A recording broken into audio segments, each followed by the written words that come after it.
Hello everyone, my name is Yann Chilvers. I'm the co-founder of Covalo, and it's my pleasure to welcome you today for this new episode called The Blue Beauty, Embracing Seaweed's True Colors with Ínclita Seaweed.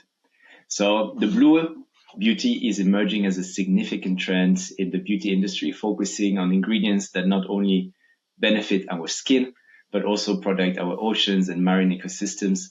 Seaweed and its incredible sustainability profile and potent bioactive is at the forefront of this movement. So today we are exploring how these marine ingredients are revolutionizing the cosmetic formulation and why they might require a slight shift in the mindset to reach their full potential. I'm thrilled to welcome Catarina Ricca, Business Development Manager from Ínclita Seaweed Solutions. Ínclita specializes in creating innovative seaweed extract and proven bioactive from the beauty industry. Catarina, welcome. Thank you. Thank you for having me, and thank you so much. It's my pleasure. So would you mind probably quickly introducing yourself? Of course. So my name is Catarina. I've been with Ínclita for the past 2 years, more or less, as business development manager. A big part of my role is to develop new and out-of-the-box strategies to educate the beauty industry on the incredible possibilities of working with seaweed ingredients, how to include them in their roadmaps, and a little bit on how to communicate this to their own audiences. Okay, and as we are warming up, could you probably tell us a bit more on how Ínclita Seaweed Solution started and how that journey into that blue beauty all started? Yeah, so Ínclita Seaweed Solution is a Portuguese marine biotech company. We come from science. We are actually an academic spin-off. Since 2023, we've been working together with the seaweed industry within the cosmetic part. Well, one thing that we know is seaweed has been a part of the daily life of so many countries and communities and for so many centuries, each taking advantage of the natural abundance for their specific routines or their daily chores. In the last century, seaweed industry has evolved, and this is mainly pushed by the Asian continent, while having, of course, a predominant focus on its potential as a food source. It is well known that seaweed brings unique combination of micro and macronutrients, plus other functional biopolymers, which make it very, very attractive for food industry applications.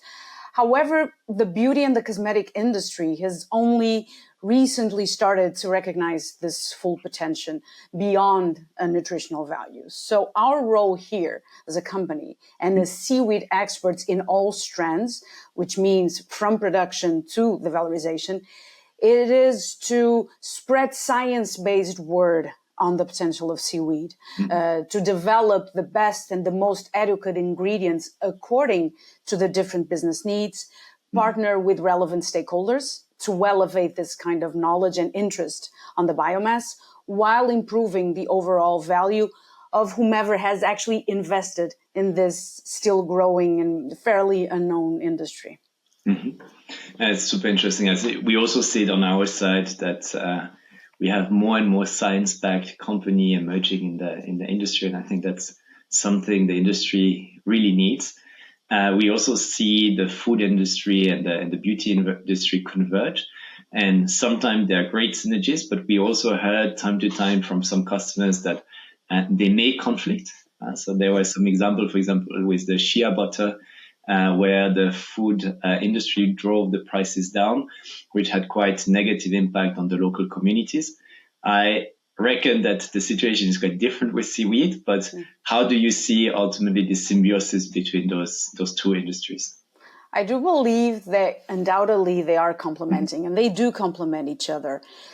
What we know today is that elevating the value of seaweed for different industries will actually make it more competitive, and will certainly help to increase the source quality, will raise the right sustainability questions, because sometimes you don't just ask the right questions, and it will shine like this brighter light on the possibilities of reusing such a valuable biomass for different purposes.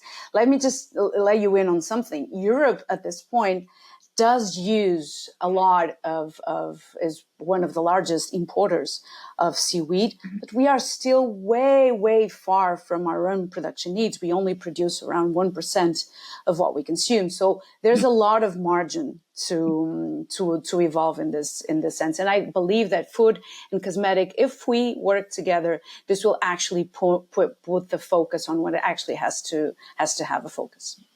Okay, very interesting. And you were mentioning that, seaweed was part of some cultures for already hundreds of years. What do you think is explaining the recent gain of interest in the beauty industry? What is behind this emerging trend? Well, the uprising of a trend almost always comes with an underlying consumer concern or demand. We know this. In this case, I believe it's not only are we creating a more environmentally conscious generation? And I have 2 kids, and I like to believe this is true. And we do actually want to make our part as well as a company. They are aware, they're made aware of the importance of the ocean and the ecosystem on our planet's overall planet survival. But we are also addressing these issues with regulatory pressures. So there's when the trend emerged, you need to follow through everything that goes together with that. And I believe that the seaweed industry has been capable of doing so. And at the same time, innovation has pivoted to marine organisms. And this, of course, includes seaweeds due to the enormous potential, both for sustainability goals and multifunctional properties. So cleaner labels, ingredients that actually make more function or activity.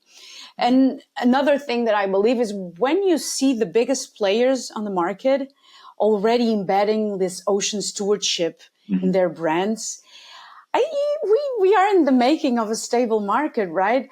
And just the next step is just to invest more in this significant shift, of course, in how brands perceive these ingredients, particularly when these ingredients usually challenge the norms, such as color or scent. Yeah. And I think when probably this gain of awareness also came with all the topic around climate change, more and more evidence that it's an emergency for the world. But as it's also a natural resource, how do you see climate change impacting the blue economy, the production of seaweed and so on? Are you vulnerable to climate change? Or is it rather intensifying, for example, the creation of seaweed with warmer water, for example? Yeah, every change will have an impact, whatever brings it. We're talking about climate change. We talk about how that also impacts the migratory communities, how invasion species are working. But however, the seaweed production industry, for example, they are investing in methodologies that are adaptable to several conditions, even the more extreme. There are seaweeds that have been grown in the northern seas, offshore, in very, very harsh conditions. And at the same time, we see the Mediterranean countries near the Adriatic Sea as well, beginning to invest in these new kind of methodology and the new cultures. And at the same time, we also know that seaweed themselves simultaneously are an ally for the combat against climate change. So we kind of complement that also with the growing industry of seaweed will also help. Also, this is what we want and want to expect to reduce the impact of the climate change. And as any other economy, right, all industries, especially the emergent ones, and this has been a hot topic even in the European Union, we must be ready for these paradigm shifts. And I believe that this industry is. Mm-hmm. So as we talk about sustainability, I think that's definitely one of the key assets of seaweed. Could you probably elaborate a bit on the cultivation of seaweed compared to other natural ingredients? I think a lot of that sustainability benefit come from that side. Oh, seaweed is the champion of sustainability, right? Well, if you think of it in a macro way, it absorbs CO2. It also absorbs nitrogen and phosphorus that are present in the oceans. It thrives solely on sunlight and minerals. It doesn't need anything else to grow. It is the fastest biomass, growing biomass in the planet. And unlike terrestrial plants, this eco-friendly biomass doesn't require fresh water, arable land to grow, which brings us back to the other question that you were saying, how to compete with the food industry. We don't in this sense, because we don't even need the soil to grow them. And this, of course, these kind of cultures, we provide a reassuring solution for this kind of environmental concerns. At the same time, seaweed is renewable. It's highly regulated, okay, to the point where we actually support the balance of different ecosystems. So working also together with fish communities, there are this methodologies that are multi-trophic layer, which has seaweed, fish, mussels, microalgae, all on the same ecosystem. So yes, seaweed is here a huge support in terms of sustainability, for sure. Okay, so like we are touching a bit at the topic of the blue economy. Yeah. One other trend that is very close to the blue economy is all the concept of circular economy. Yeah. I think these are concepts that are also very dear to Ínclita. So how do you exactly embed those principles in your sourcing and your production? So our primary concern when we think about this is ensuring sustainable seaweed sourcing in all quadrants. So the first thing that we do, we form very close partnerships with our suppliers. We know them. We understand everything that they do, how they harvest, when they harvest, how they, what are their facilities in terms of storage. So we know everything that they do. They must have, for start, sustainable harvesting and or producing practices, of course, and at the same time contribute to the ecosystem's maintenance, for example, by monitoring the invasive species proliferation, which I was telling you about earlier, that comes from these climate changes that we are facing at the moment. We also try to work with those companies that actually are a part of the local community's life. They provide alternative jobs in coastal areas. For example, one of our suppliers from the Azores, they are located in a very small island. So they're all small, but this is actually even smaller island that has a very high fishery community. But they do not go into the sea 12 months a year.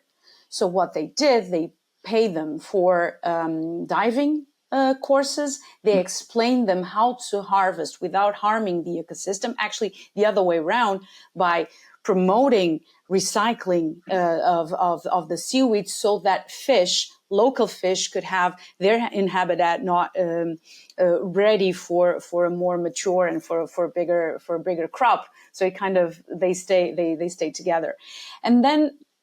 As a company, so after this, as a company, we understand the multiple possibilities of seaweed as a multifunctional biomass. So we have a commitment towards zero waste whenever possible by repurposing the same biomass for different subproducts, primary products, secondary products. And we use new, deeper extraction processes, all green. So we repurpose solvents. We try to use, whenever possible, not heated process. So we kind of adjust and adapt our ingredients at the end to have the lower carbon footprint as possible. And we do life cycle assessments of all the ingredients that we put out there. So this for us is very important. As you said, it's in our core. It's one of our values. No, it's fascinating. And we also see that more and more brands are looking to see the story behind the claims. So to be able to have this story, this commitment with local communities, but also the data that backs it up.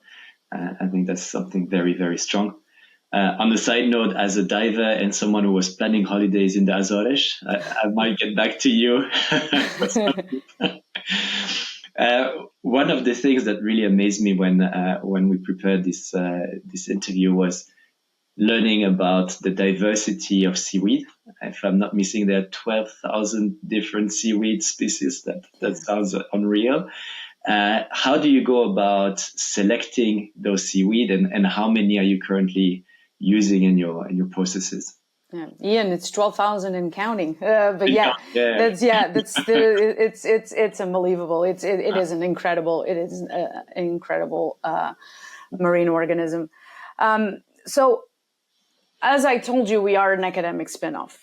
And together, both people in charge of our technical team combined, they have like more than 30 years combined of experience on seaweed. It's just unbelievable. It's really, I myself as a biotechnologist, I tend to be like, wow, that's a lot. That's a lot of knowledge. And throughout the years, they have researched and gathered this scientific information on hundreds of these 12,000.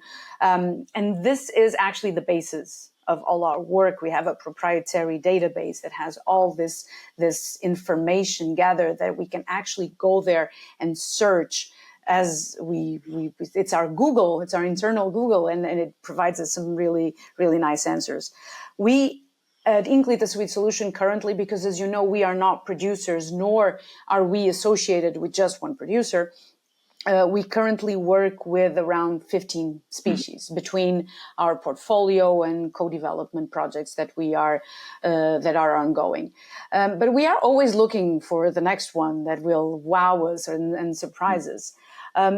More important also than that, we of course need to understand the ones that are actually available. So available in nature, that we will not jeopardize the ecosystem where they are. And also we tend to supply from the seaweeds that we know exist in more quantity. So that's another thing. If we are doing an ingredient, we want to make sure that our clients, that it does not fail to provide the biomass. So that's another point on the scale whenever you choose with which seaweed you are going to work with.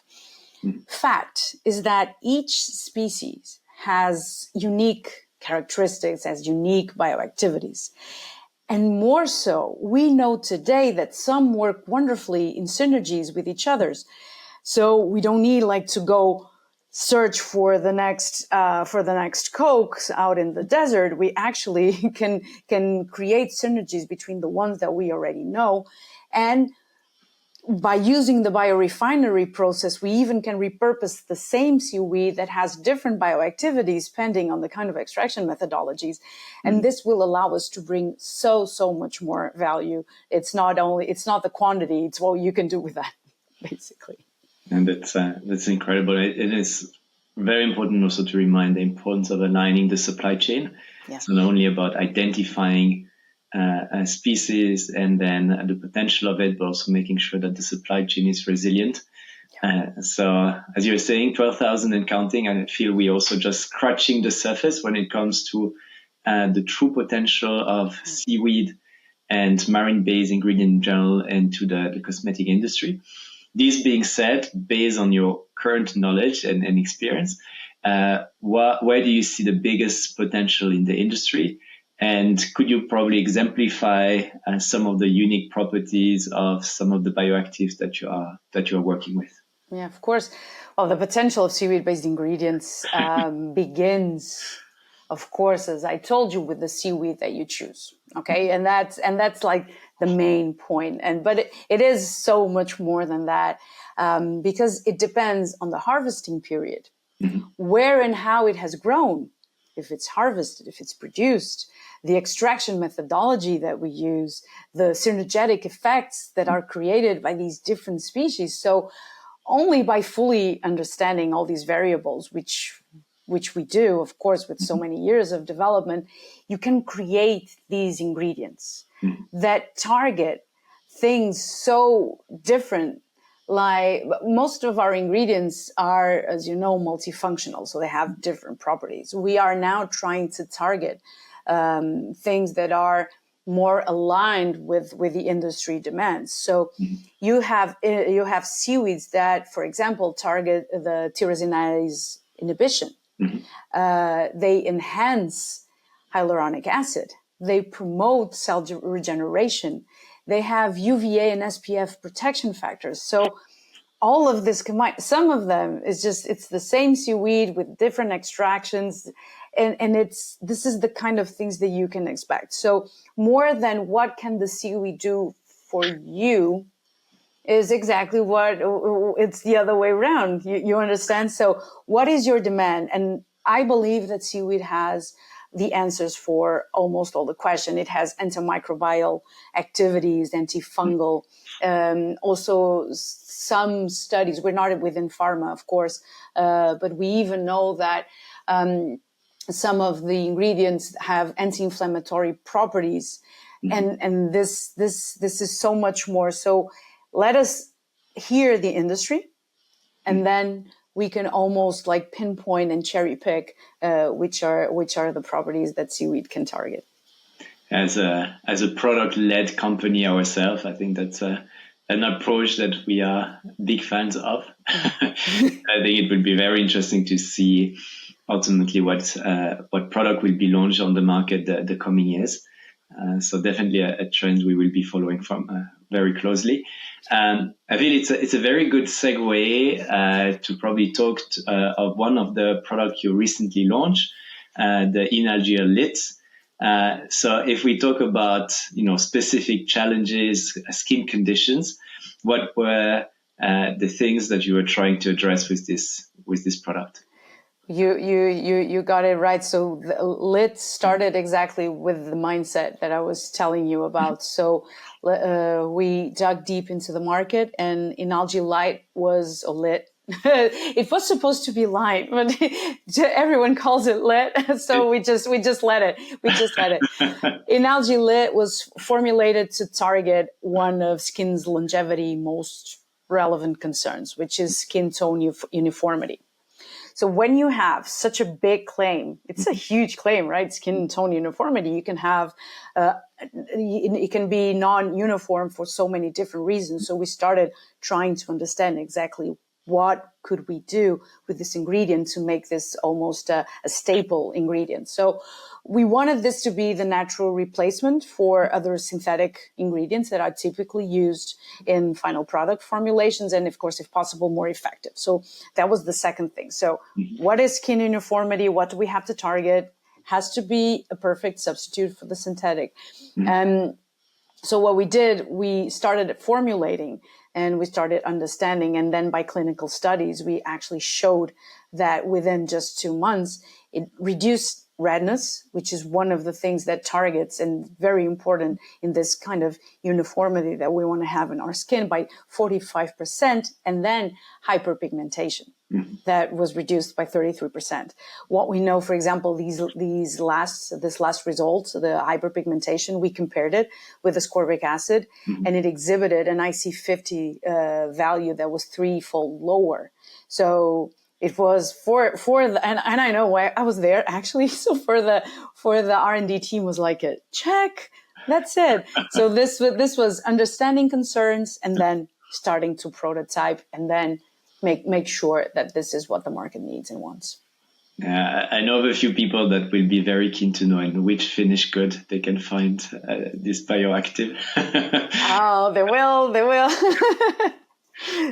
So you mentioned that a lot of these bioactive are traditionally found rather in synthetic ingredients.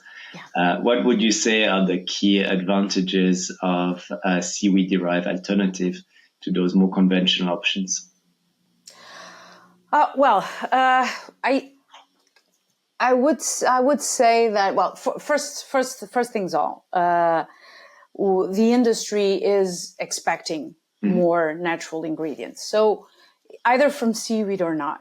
Okay. So this was one of the things that we wanted to target. Another thing, is that we need, this blue economy, this rising of things that are not within the more chemical industry. We want to step away from this chemical, and it is possible. There are so many good things that are being done at the moment. Seaweed, upcycling, ingredients that have like a lot of it is a trend that follows ours as well. And we do have and will have an upcycled ingredient, by the way, very soon. So these are the things that we want to mention. So we need to make sure that industry understands that natural is a possibility and can be a replacement. We understand also that we need to tackle this from the economic point of view. We understand that, but this is a scale business. And if other companies such as Ínclita Seaweed Solutions, and there are many that are doing this path, I believe that if we all stick together, this has to be the way. Less synthetic. I'm not against synthetic per se, but I do believe that the natural compounds have to be more present in a higher percentage in these kind of in this industry. And I'm sure most of the people listening agree with that. And we did recently a campaign on the blue economy, and that was following this exact principle that you need that the tide lift all boats, and that you need to join forces to elevate the topic. So yeah, I hope other companies in the blue economy space are hearing your call to collaborate. One thing is to develop a trend. Another one is to overcome some of the hurdles, also when it comes to perception. You mentioned earlier, that some people have certain apprehension related to the color or to the scent. We're still a bit the stigma in the industry where people expect white with a perfect fragrance product. Yeah. How do you address these probably wrong expectation in the market? Yeah, I just started, right? The industry expects natural ingredients, but then they demand them to be colorless and odorless. Well, when we eat a lemon, when we take a bite of an orange, when you eat a strawberry, you will stain your shirt of red, right? But then they say, yeah, it has to be the fragrance of the strawberry has to be. And this was something, let me be honest, I was hit by surprise initially. I was not, my mindset was not there. So as a business development manager, I brought internally these concerns. So we tried to let's hide this or let's mask these characteristics. But then the team said the cost, both in price and then in effectiveness, because if you are extracting something like a color and it is, then some of the bioactivities may just go away, was way too much. Okay, so we hear the client's concerns. We do. We hear it on what they want and what they need and what are their perception. But instead of entering this unnatural battle, right? It seems very unnatural. What we do as a company, we help them to incorporate and to market these differences. We're trying to help them to understand that this is not the way and that there are already other brands that are doing it. So we try to push. We are actually doing this campaign, this ferocious campaign right now, exactly to explain and to exemplify that. Yeah. No, it's super interesting. There we had quite some discussion with Carbon Wave, for example. Yeah. And we had an ingredient that they also face certain challenges because of the color. We have Alejandro from Café Bueno was very engaged against this stigma that it need to be white. But we also see this trend in other industries, for example, in the food industry. We had a lot of supermarket association promoting ugly veggies. So, it's not because your tomato is not perfectly red and round that it doesn't taste good. And we saw the behavior, the purchasing patterns of consumer evolving. So it takes time, but I'm pretty confident we will get there. We will, especially if we all stand together, right? Yeah. And we are. By the way, there's the murmur, especially in social media, is already happening, and I believe that we can elevate this to other channels and make it our voice a little bit louder, for sure. And so I think this is an experience you had in particular with one of your products, Ínclita AOX, where it has this very distinctive green color that you got from the extraction process. So yeah, what was the story behind and They're our ingredients. That's how we are calling it now, ingredients. So in algae, in algae Alox has in its formulation an extract of from Fucus vesiculosus. It's a brown, quite common brown seaweed. When we chose what we wanted that ingredient to have, the extraction process, and that was undoubtedly the most efficient to retrieve antioxidant properties, which is the focus, right? Also extracted chlorophylls. So it gives it, the ingredient, like this really intense green color.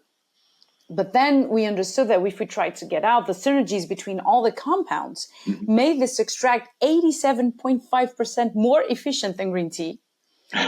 Okay, in antioxidant, and 72% greater anti-pigmentation activity than the ascorbic acid.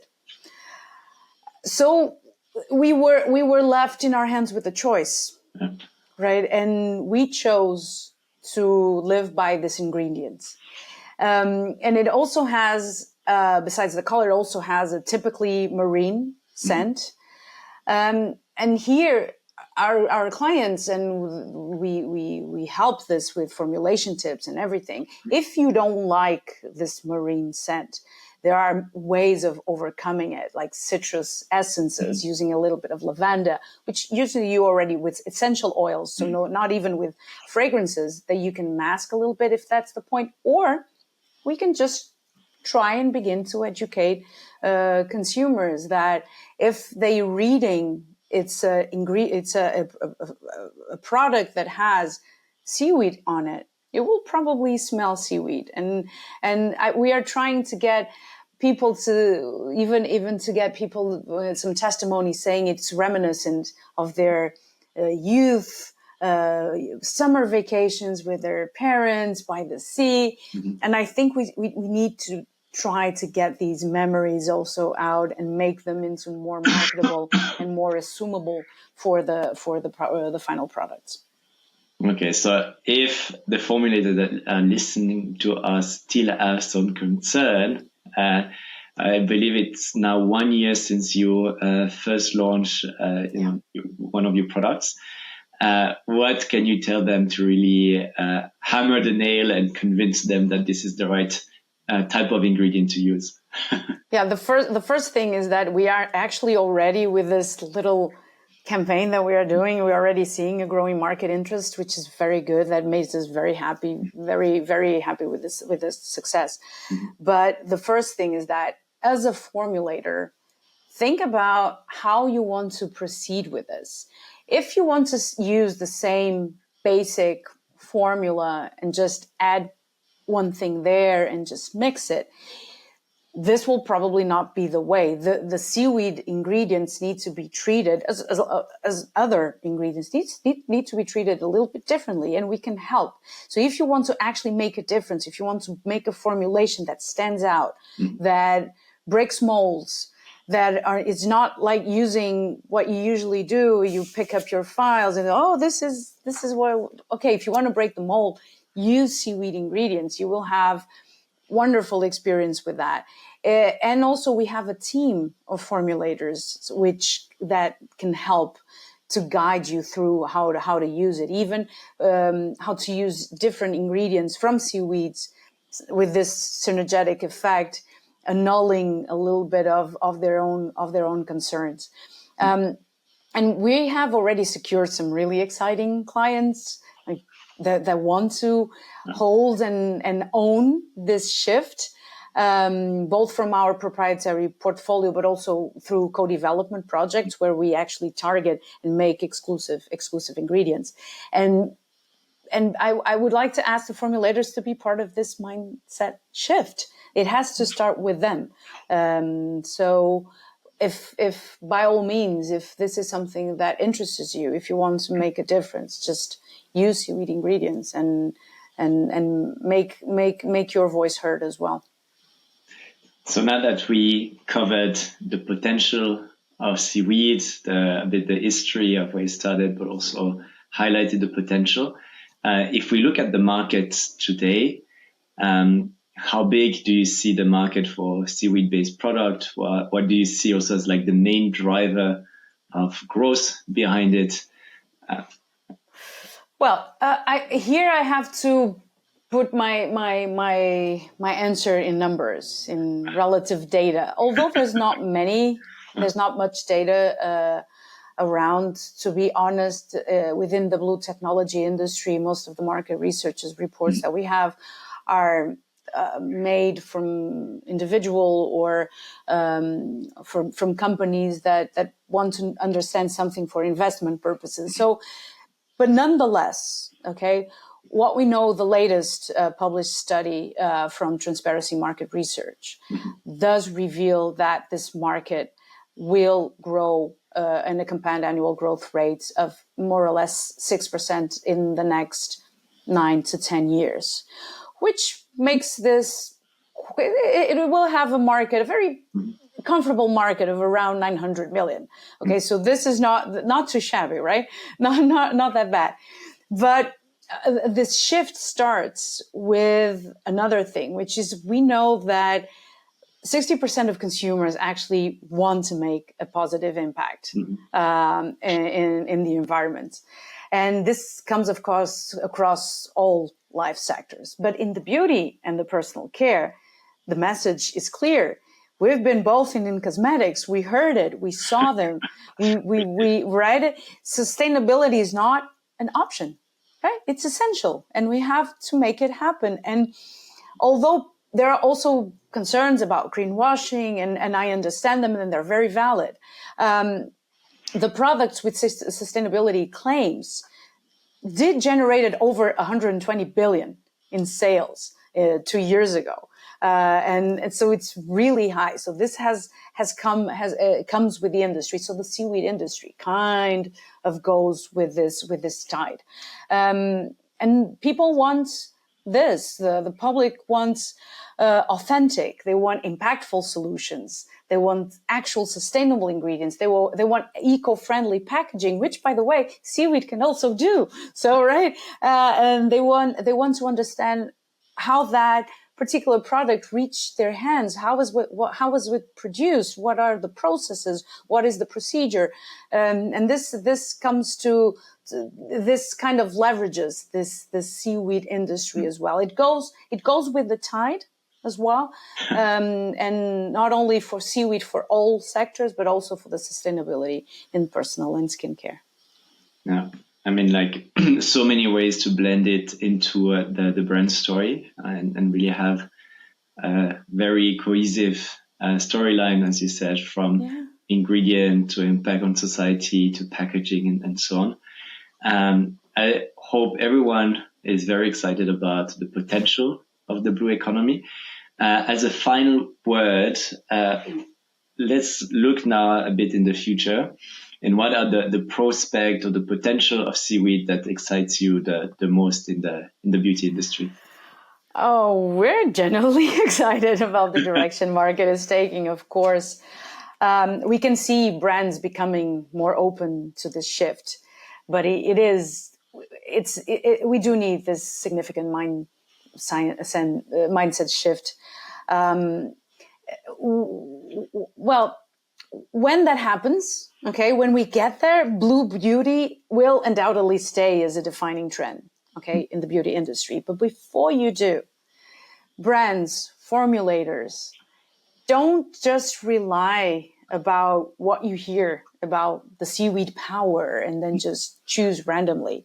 Trust seaweed-based ingredient companies. In Europe, for example, there are already a few outstanding companies that have already shown science first and can help you formulate and market these new lines, this new shift. So once you are prepared, please come to us directly. We are few, but we are good. You guys actually have on your portfolio a lot of these companies, these brands that are making a huge impact, that are making a wonderful, wonderful job on putting this out there. And so do this, rely on the ingredient brand production companies, come to us and we will help you also to understand. We have to meet halfway. You know, Ian, there's no way that this will be done if we don't meet halfway. And that's that. I am, to be honest, and because you're already starting to know me, I'm like psyched. I'm really, really looking forward the next couple of years. I think they're going to be brilliant.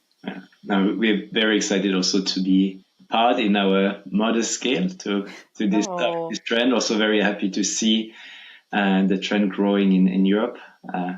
As you know, we have part of the team in Portugal, so we're very also happy to have some customers close to us. I think we could have talked about so many more things for many hours. So hopefully this is the first conversation of many. Thank you, Catarina, for joining us today. Thank you, everyone who are joining us on this podcast. If you want to learn more on Inalgea Lit, Inalgea AOX, or any other innovative seaweed product of Ínclita, don't hesitate to come on Covalo, look for Ínclita or the product. You will find all the details. And we'll put the link also in the bio of the podcast. And then if you have any question, I'm sure Catarina will be happy to hear from you. For anything else, don't hesitate to drop us a message at social@covalo.com. Yeah. Thank you so much. Thank you. Have a lovely day. Thank you.